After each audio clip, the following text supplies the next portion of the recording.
Assalamualaikum dan salam Sarawakku sayang, bersama saya Nur Iqmal Hamjani. Berita utama, Sarawak mencatatkan hasil pendapatan sebanyak 11.9 bilion ringgit bagi tahun 2022. Premier Sarawak Datuk Patinggi Tan Sri Dr. Abang Abdul Rahman Zohari Tun Datuk Abang Openg berkata, hasil pendapatan berkenaan adalah hasil tertinggi yang pernah dicapai oleh Sarawak. Menurut beliau, prestasi positif bagi tahun kewangan 2022 itu menyaksikan peningkatan sebanyak 65% berbanding 2018. Sarawak's revenue comprises of four main categories, namely tax revenue, non-tax revenue, non-revenue receipts, and federal grants and reimbursements. Tax revenue contributed 6.7 billion ringgit, or 56% of the total revenue, while the other categories made up 44%.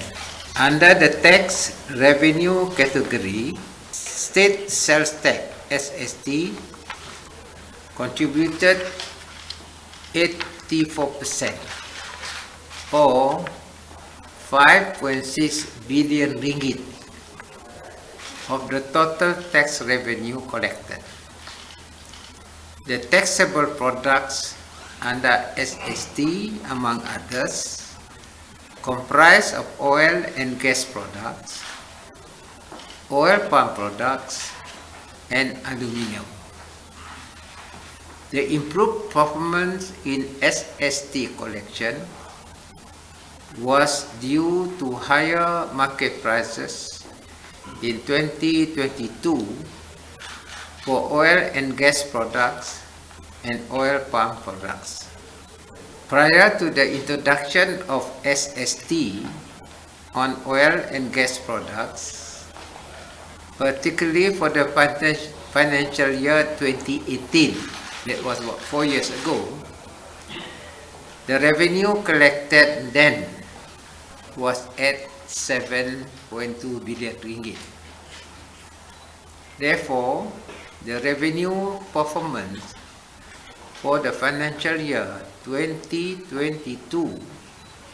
saw an increase of 65% compared to that of 2018. Beliau berkata demikian dalam satu sidang media di Dewan Undangan Negeri Dun Sarawak di Kuching pada Khamis. Datuk Patinggi Tan Sri Abang Zohari berkata, kerajaan Sarawak akan terus mengkaji dan meneliti pelbagai inisiatif utama untuk meningkatkan hasil Sarawak melalui meluaskan dan mempelbagaikan sumber pendapatan. In 2022, various initiatives have been introduced, such as enforcing the state dividend policy on statutory bodies and government-linked companies, and imposing SST on coal. These efforts are imperative as the Sarawak government continues to vigorously pursue its development agenda and for Sarawak to become a high-income economy by 2030, as clearly outlined in the Post-COVID Development Strategy PCDS 2030. Dalam sidang media sama, Premier Sarawak mengumumkan pemberian diskaun untuk bil elektrik kepada pengguna domestik, komersial dan industri termasuk pengusaha serta peruncit makanan di bawah bantuan khas Sarawak Kusayang BKSA 9.0 diteruskan sehingga Jun 2023. Menurut beliau, diskaun 5 hingga 25% ke atas bil elektrik bulanan itu akan dilanjutkan sehingga Jun depan dengan melibatkan kos 200 juta ringgit yang akan dibiayai kerajaan Sarawak. Jelasnya ianya akan memberi manfaat kepada pemegang akaun yang tersenarai untuk bantuan berkenaan di seluruh Sarawak dalam usaha membantu rakyat dan komuniti perniagaan mengharungi cabaran ekonomi pasca pandemik COVID-19. Jadi bermakna ekonomi kita baru saja buka dan kita hendakkan membantu usahawan-usahawan kita kecil dan sederhana maka kita berikan diskaun kepada elektrik sepanjang 6 bulan pada tahun ini.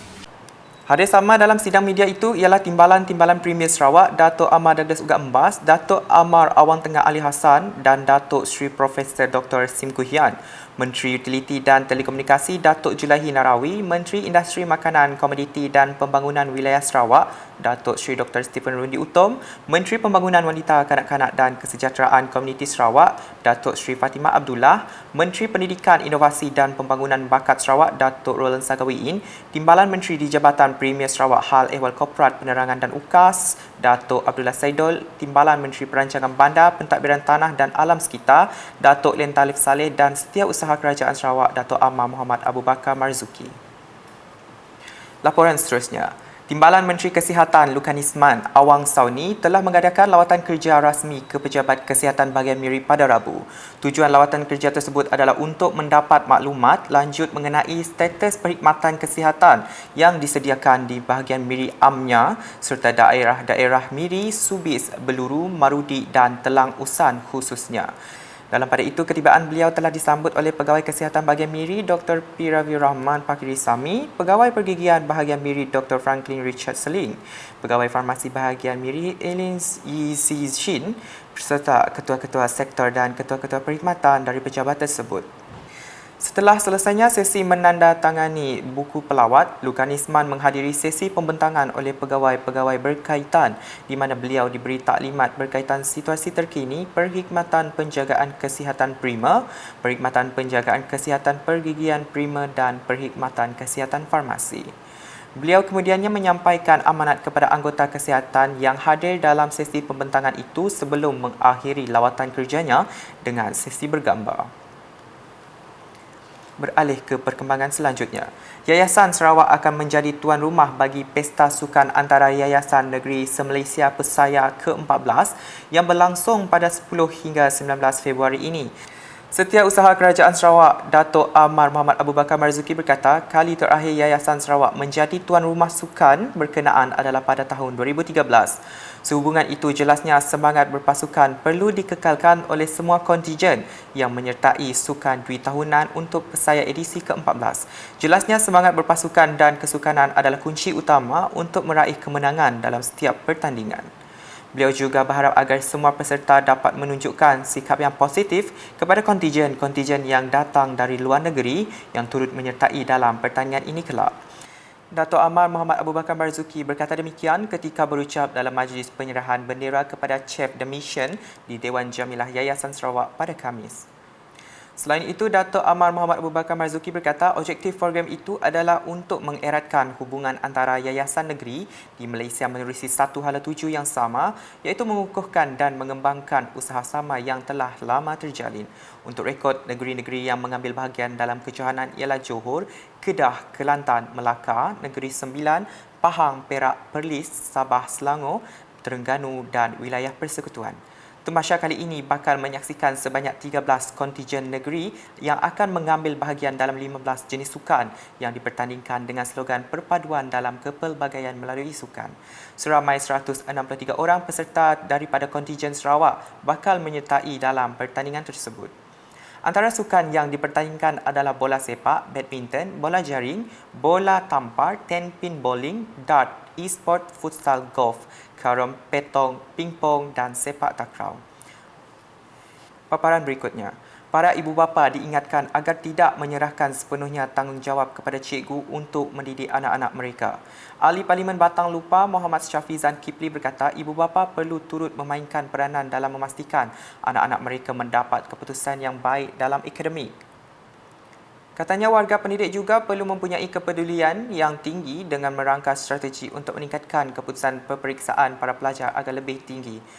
Beliau berucap demikian dalam Majlis Apresiasi Kecemerlangan Pelajar dan Majlis Graduasi Tingkatan 6 SMK Pusa pada Rabu. Mengenai permohonan untuk membaik pulih SMK Pusa, Muhammad Syafizan berkata, beliau akan berjumpa dengan Kementerian Pendidikan bagi menyuarakan permohonan tersebut. Beliau kemudiannya meluluskan dana berjumlah RM10,000 kepada SMK Pusa dan RM10,000 lagi kepada SMK Beladin untuk melakukan program di sekolah. Di Song pula, seramai 150 orang hadir ke taklimat pinjaman rumah Spektra Mutiara pada Khamis. Taklimat tersebut turut dihadiri Ahli Dewan Undangan Negeri Adun Katibas Lidam Ahsan. Menurutnya, taklimat berkenaan bertujuan menerangkan kepada pemilik lot yang berminat untuk membina rumah menggunakan perkhidmatan pinjaman Spektra Mutiara. Jelasnya pinjaman perumahan ini sangat bermanfaat di mana ia mengenakan kadar faedah yang sangat rendah iaitu 1% sahaja. Majlis kemudiannya diteruskan dengan simbolik penyerahan SIM kad pakej remaja kepada 75 penerima terdiri daripada pelajar SMK Song dan SMK Song nombor 2. Sekian edisi Malam bersama saya Nur Iqmal Hamjani. Berita lebih lanjut boleh didapati di semua platform media sosial UKAS termasuk portal ukas.sarawak.gov.my dan UKAS channel di YouTube. #Menyebar Fakta, Salam UKAS.